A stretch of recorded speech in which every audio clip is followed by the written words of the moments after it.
As the world faces these upward trends in conflict, violence, and human rights violations, it is our priority and even a moral imperative to think about all the possible approaches to solve these problems urgently.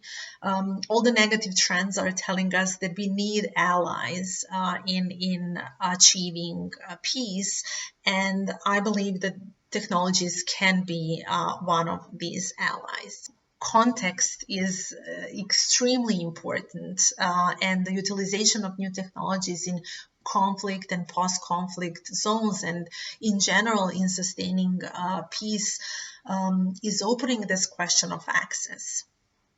Who has access to dialogue, or who has access to these technologies to be able to participate in the dialogue?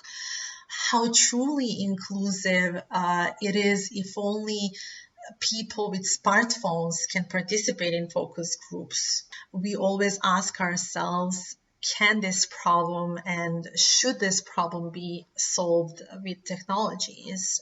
What are the consequences and sometimes unintended consequences of such an approach?